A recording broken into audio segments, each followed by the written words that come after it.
En opinión del presidente de Rusia, Vladimir Putin, el Reino Unido es el enemigo número 1 de su país. Muchos funcionarios rusos temen más a la nación insular que a cualquier otro país, incluidos los Estados Unidos. Así que echemos un vistazo más de cerca a cómo es posible esto y por qué Rusia ha tratado de ocultar sus miedos secretos durante tanto tiempo. A primera vista, la idea de que el Reino Unido sea un enemigo más grande para Rusia que Estados Unidos suena ridícula. Estados Unidos es bien conocido como la nación más poderosa de la Tierra por mucho, con las fuerzas armadas más fuertes, el equipo militar más avanzado, cientos de bases militares en ubicaciones estratégicas en todo el mundo y un vasto arsenal de más de 1000 armas nucleares.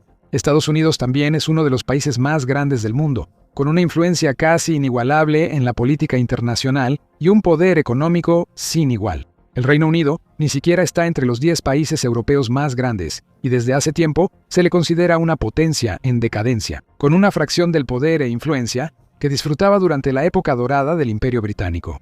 Todavía tiene un ejército fuerte, ocupando el 6º lugar en el ranking mundial según Global Firepower, pero presume un nivel de fuerza similar al de países como Francia y Corea del Sur. No estamos ni cerca de tener los mismos recursos que las 3 grandes superpotencias de hoy, Estados Unidos, China y Rusia. El Reino Unido también es una potencia nuclear, pero tiene un arsenal relativamente pequeño de solo 125 ojivas, una mera fracción de las 5.449 que se estima tiene Rusia. Dados estos hechos, Rusia no debería tener realmente muchas razones para temerle al Reino Unido. Sin embargo, desde hace varios años, especialmente desde que comenzó la guerra con Ucrania, los temores, frustraciones y resentimientos han aumentado y se han desbordado dentro de Rusia. En cuanto al Reino Unido, figuras de los medios fantasean públicamente con lanzar bombas nucleares sobre Londres. Funcionarios del Kremlin comparten sus deseos de ver lo que ellos llaman una isla húmeda y miserable desaparecer en las profundidades del mar. Y los programas de debate rusos mencionan a Gran Bretaña más que a cualquier otro país,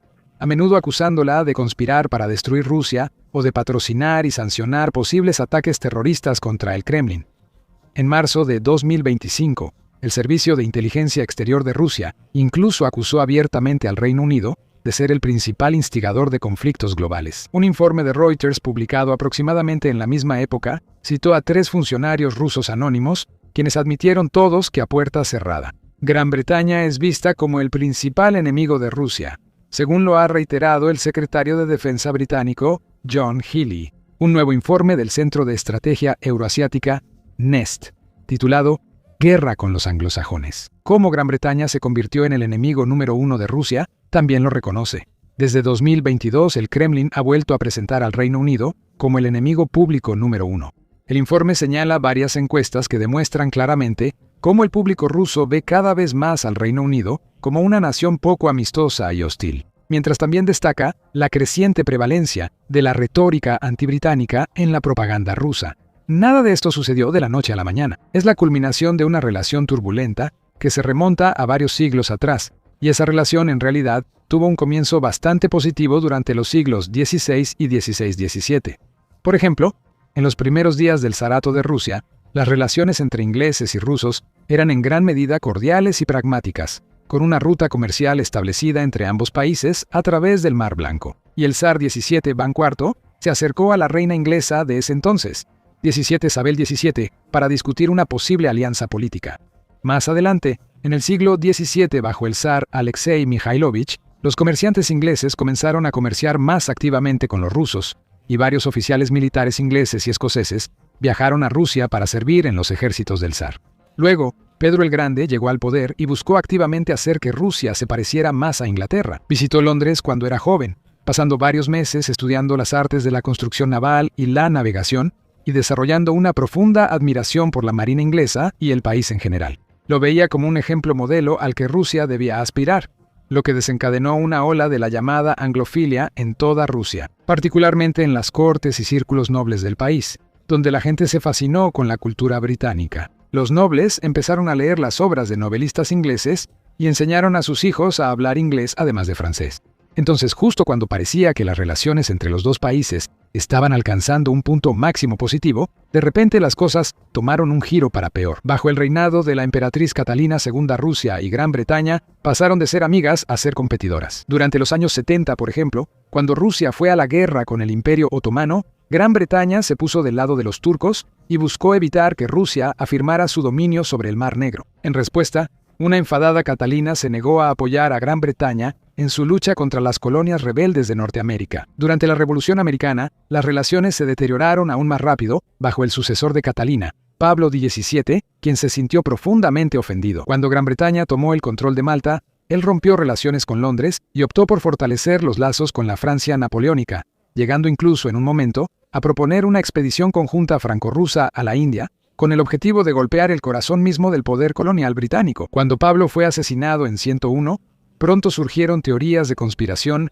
que alegaban que agentes británicos habían orquestado su muerte. Así comenzó una larga y continua historia de Rusia sospechando o incluso acusando abiertamente a Gran Bretaña cada vez que algo sale mal. En el transcurso de unas pocas décadas, la percepción del país había cambiado enormemente. Un lugar que antes se veía como una tierra lejana y exótica de rica cultura, un ejército honorable y logros científicos inspiradores, se transformó en un nido de intrigas y conspiraciones, malvados villanos dispuestos a destruir Rusia. De una forma u otra, muchos rusos empezaron a referirse a Inglaterra como la pérfida Albión y la frase anglichanka Gadit, que se traduce figurativamente como la inglesa arruina. Las cosas empezaron a difundirse, pintando a Gran Bretaña como un lugar que constantemente conspiraba contra el imperio. Desde ese momento, a lo largo del siglo XIX y más allá, los periódicos rusos, políticos y funcionarios apuntaron repetidamente su mirada hacia Gran Bretaña por todo y cualquier cosa. Cuando una cosecha salía mal, se culpaba a Gran Bretaña de manipular los mercados de grano. Si empezaban a surgir rumores de rebelión, seguramente los espías británicos y el subterfugio estaban en la raíz de todo. Y así sucesivamente. Y aunque gran parte de esto no era más que mentiras, todo ayudó a construir la narrativa de que la llamada Albión pérfida estaba en la raíz de todos los males de Rusia. Todo esto llegó a un punto crítico a mediados del siglo XIX durante la Guerra de Crimea, que se desarrolló de 1853 a 1856. Rusia esperaba en gran medida que Gran Bretaña mantuviera una postura neutral o incluso amistosa en la guerra. En cambio, el Reino Unido se alió con Francia, el Imperio Otomano y el Reino de Cerdeña, tomando una postura contra la expansión imperialista de Rusia y encabezando el brutal y sangriento asalto a la ciudad crimea de Sebastopol. En los años que siguieron, numerosos generales, académicos y artistas rusos continuaron retratando al Reino Unido como una entidad traicionera, parecida a una serpiente, siempre acechando en las sombras, extendiendo sus tentáculos por toda Europa y hasta Asia, y entrometiéndose donde no debería. Incluso cuando cayó el Imperio ruso y surgió la Unión Soviética, las actitudes en gran medida permanecieron igual. Cuando el legendario primer ministro británico Winston Churchill dio su famoso discurso sobre el telón de acero, por ejemplo, los líderes soviéticos interpretaron sus palabras como una declaración de guerra ideológica. Churchill fue posteriormente demonizado en los medios soviéticos y etiquetado como un belicista. Mientras tanto, los periódicos nacionales se llenaban regularmente de caricaturas que involucraban a Gran Bretaña, representada como un león, incitada por Estados Unidos, dominando y afirmando su supremacía en toda Europa. Durante la Guerra Fría, Estados Unidos reemplazó gradualmente a Gran Bretaña como principal enemigo de Rusia, y las relaciones entre Rusia y el Reino Unido incluso comenzaron a descongelarse ligeramente hacia finales del siglo XX. La primera ministra británica, Margaret Thatcher, y el líder de la Unión Soviética, Mikhail Gorbachev, compartían públicamente mucho respeto y admiración mutua, a pesar de sus diferencias ideológicas. Pero la desconfianza subyacente entre ambas naciones nunca desapareció realmente y la situación comenzó a salirse de control una vez más. A principios de los 2000, después de que el nuevo presidente de Rusia, Vladimir Putin, llegó al poder en 2003, Putin se indignó cuando el Reino Unido se negó a extraditar a Boris Berezovsky, uno de sus mayores enemigos. Gran Bretaña también se sentía cada vez más incómoda con la rápida restricción de las libertades democráticas en toda Rusia, y Moscú respondió ejerciendo presión regulatoria sobre grandes empresas británicas como BP y Shell. Luego, en 2006, ocurrió otro incidente importante. Alexander Litvinenko, un exoficial de la KGB y un crítico abierto del Kremlin, fue envenenado con polonio en el centro de Londres, después de haber recibido recientemente la ciudadanía británica. No pasó mucho tiempo para que los expertos y las agencias de inteligencia ataran cabos. Era casi seguro que el Servicio Federal de Seguridad de Rusia, el FSB, era responsable y que el propio Putin probablemente había dado la orden de asesinar a Litvinenko. Pero Gran Bretaña no sacó conclusiones precipitadas, al menos no públicamente. Ejerció paciencia, expulsando a un puñado de oficiales de inteligencia de la embajada rusa y cortando lazos con el FSB, al anunciar el inicio de una investigación que duraría una década sobre el incidente. Esto culminó en 2016 con el informe final que declaraba con bastante claridad lo que tantos habían sospechado durante tanto tiempo. Putin y su director del FSB, Nikolai Patrushev, casi con toda certeza habían aprobado el asesinato. Un par de años después, la historia se repitió en 2018. Sergei Skripal, un exoficial de inteligencia militar rusa que había sido un agente doble para el Reino Unido, fue envenenado junto con su hija Yulia, usando el agente nervioso Novichok de fabricación rusa. Una vez más, este incidente ocurrió en suelo británico, pero esta vez el Reino Unido no estaba de humor para juegos ni para realizar investigaciones que duraran años. Reaccionó de manera rápida y contundente, expulsando a 3 empleados de la embajada rusa poco después del ataque, y también acusando a agentes militares y de inteligencia rusos de intentar asesinar a Skripal. Moscú respondió igual, expulsando a la misma cantidad de diplomáticos británicos y burlándose de las acusaciones del Reino Unido, argumentando que Gran Bretaña estaba inventando historias para destruir las relaciones bilaterales entre ambas naciones y dañar la reputación de Rusia en el escenario internacional. Gran Bretaña también encabezó una respuesta a nivel europeo ante la agresión de Rusia, lo que llevó a que muchos más diplomáticos rusos fueran expulsados de varios países. Y todo esto ocurrió un par de años después del inicio del primer mandato del presidente estadounidense Donald Trump, en una época cuando Donald Trump era visto como alguien que buscaba acercarse a Vladimir Putin y fortalecer la relación entre Estados Unidos y Rusia. Y esto, quizás más que cualquier otra cosa en la historia reciente, fue lo que llevó al Reino Unido a recuperar gradualmente su estatus como el mayor enemigo de Rusia. Mientras que Estados Unidos enviaba mensajes contradictorios, el Reino Unido era decisivo y determinado. No esperó a ver qué querían hacer otros países, ni se tomó tiempo para discusiones diplomáticas. Hizo una declaración y se mantuvo firme en ella. No solo eso, sino que inspiró a varios otros países a hacer lo mismo, lo que llevó a una humillación a gran escala para Rusia, ya que sus redes de inteligencia en toda Europa de repente comenzaron a fracturarse. Operaciones de larga duración se detuvieron abruptamente, las embajadas lucharon por sobrevivir y Moscú sufrió un golpe político devastador. Todo gracias a la fortaleza, determinación y disposición del Reino Unido para enfrentarse a un país mucho más grande y poderoso, en lugar de ceder o arrodillarse. Desde entonces, aunque Putin y sus compinches del Kremlin no lo admitieron públicamente, empezaron a ver a Gran Bretaña como su oponente más temible. Uno que aparentemente se negaba a ser intimidado hasta someterse. Uno que no se inclinaría ante el tipo de tácticas que habían funcionado tan bien en otros países del mundo. Luego vino la mayor prueba de la determinación de Gran Bretaña, la guerra en Ucrania. En 2022, las fuerzas rusas cruzaron la frontera hacia Ucrania, comenzando una guerra que sigue en curso hasta el día de hoy. Mientras Putin busca expandir su esfera de poder e influencia, tomando por la fuerza el control de territorios que no le pertenecen. Él y muchos otros funcionarios rusos esperaban y confiaban en que la llamada operación militar especial sería de corta duración, que las fuerzas rusas superarían rápidamente cualquier oposición en su camino, que regiones como Luhansk y Donetsk caerían bajo control ruso en cuestión de días, y que las tropas de Moscú desfilarían por las calles de Kiev, ondeando la bandera rusa y consolidando el legado de Putin como el mayor gobernante ruso desde Pedro el Grande. Él sabía que Ucrania no tenía suficientes recursos ni fuerza militar para enfrentarse a la maquinaria de guerra rusa. Lo único que podría detener una victoria rusa total y aplastante era que otros países decidieran apoyar a Ucrania. Para disuadir eso, Putin hizo numerosas amenazas públicas, prometiendo represalias rápidas y despiadadas contra cualquier nación que se atreviera a intervenir.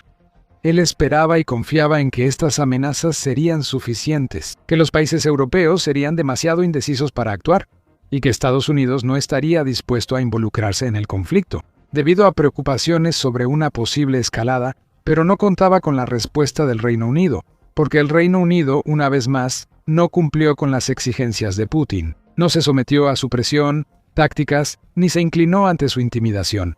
En cambio, lideró el apoyo a Ucrania. Fue la primera nación occidental en enviar armas antitanque de última generación, como los NLAW, a Kiev, por ejemplo. También fue el primer país en proporcionar entrenamiento militar a las brigadas ucranianas y anunció la entrega de tanques de batalla principales y misiles de largo alcance a Ucrania. Incluso fue el primero en dar permiso a Kiev para usar esos misiles en ataques de largo alcance contra objetivos rusos, mientras otros países como Estados Unidos y naciones de la Unión Europea seguían indecisos, y desde entonces ha seguido desarrollando y donando todo tipo de innovaciones militares emocionantes y poderosas herramientas defensivas a las fuerzas de Kiev, salvando innumerables vidas en el proceso, mientras causa todo tipo de problemas a los rusos. Una y otra vez, el Reino Unido demostró que era un líder, no un seguidor, tomando un papel activo y decisivo en determinar la respuesta de Occidente a la guerra en Ucrania. No se quedó esperando a ver qué hacían otros países. Tomó decisiones por sí mismo y esperaba que sus aliados hicieran lo mismo, y la mayoría de las veces así fue. Francia, Alemania y Estados Unidos notaron que Gran Bretaña controlaba la situación y estaban dispuestos a seguir su ejemplo. Rusia, mientras tanto, observaba la situación atentamente y con un nivel creciente de enojo hacia el Reino Unido. Al principio de la guerra, el Kremlin incluso culpó al entonces primer ministro del Reino Unido, Boris Johnson, de convencer a Ucrania de no aceptar un acuerdo de paz. Después de que Johnson viajó a Kiev para reunirse con el presidente ucraniano, Volodymyr Zelensky, tanto Johnson como Zelensky han refutado la versión de Rusia. Pero eso significa poco para el Kremlin, que ha seguido promoviendo la idea de que Gran Bretaña tiene la culpa de que la guerra siga en curso. Alega que el Reino Unido no solo ha apoyado activamente a Ucrania y le ha dado al ejército de Kiev las herramientas que necesita para contraatacar, sino que también ha utilizado su influencia tanto en Europa como en América del Norte para supervisar y controlar toda la respuesta de Occidente, liderando todo, desde las sanciones hasta la entrega de misiles. Y aunque el Kremlin tiene un historial de mentir y crear narrativas que se alinean con su agenda, en realidad hay mucha evidencia que respalda esta teoría en particular. En innumerables ocasiones durante los últimos años, hemos visto al Reino Unido ir más allá en su apoyo a Ucrania, allanando el camino para que otros países hagan lo mismo, y convirtiendo lo que debería haber sido una operación militar especial rápida y sencilla en una guerra humillante, catastrófica y enormemente costosa para Rusia. Eso ha paralizado su economía, ha reducido su posición en el escenario mundial y ha provocado que más de 1 millón de sus soldados hayan muerto o resultado heridos en combate. Aunque numerosos países han jugado su papel en la guerra, Rusia ha llegado a ver a Gran Bretaña como el agitador, el cerebro, la pieza clave en la maquinaria occidental que se interpone en su camino para tomar Ucrania y destruir la alianza de la OTAN. Y quizás lo más impresionante de todo es que el Reino Unido de alguna manera ha logrado hacer todo esto. A pesar de no ser la nación más grande, ni tener el ejército más fuerte, ni siquiera contar con el prestigio global que alguna vez tuvo durante su pasado colonial. Y eso puede ser lo que más enfurece a Putin al ver esta pequeña isla, esta pérfida Albión, una fracción del tamaño de su propio país. Sin embargo, tan increíblemente eficaz para socavar sus operaciones y frustrar sus planes una y otra vez. No por poderío militar, sino por influencia política, vastas redes de inteligencia y el valor británico de la vieja escuela. Estas son cosas que Putin no sabe cómo detener. Puede usar los vastos recursos militares y el poder económico de su país para intimidar y chantajear a otras naciones. Puede aprovechar su influencia en los países de Asia Central y las exrepúblicas soviéticas, que históricamente han dependido tanto de Rusia para sobrevivir. Puede extender sus tentáculos por África y hasta Asia, o provocar y presionar a los estados bálticos y a los miembros de la Unión Europea, sabiendo que serán lentos y dudosos para responder o decidir una respuesta unificada. Incluso puede apoyarse en su larga relación con el presidente de Estados Unidos, Donald Trump, para disuadir a Estados Unidos de interferir en sus planes. Pero ninguna cantidad de intimidación y ninguna de las tácticas clásicas del Kremlin parecen funcionar con el Reino Unido. Sigue enfrentándose a las amenazas de Rusia para apoyar de todo corazón a Ucrania e inspirar a otras naciones a mejorar su desempeño, repetidamente desenmascarando los faroles de Putin y ridiculizando sus amenazas. Mientras siga haciendo eso, el Reino Unido seguirá siendo la mayor y más persistente espina en el costado de Rusia, y bien podría desempeñar el papel más crítico en preservar a la OTAN y evitar una toma total de Ucrania. Ahora, puedes aprender más sobre cómo el Reino Unido está ayudando a Ucrania en este video, que analiza los planes del país para construir un misil balístico de próxima generación que podría eliminar objetivos rusos del mapa con una eficiencia increíble. ¿O prefieres una visión más amplia de la guerra? Hoy, revisa este análisis a fondo que enumera las muchas señales que apuntan a una posible derrota rusa e incluso al colapso total del régimen de Putin. Y para más reportes de noticias militares y análisis detallados que no querrás perderte, suscríbete a nuestro canal hoy mismo.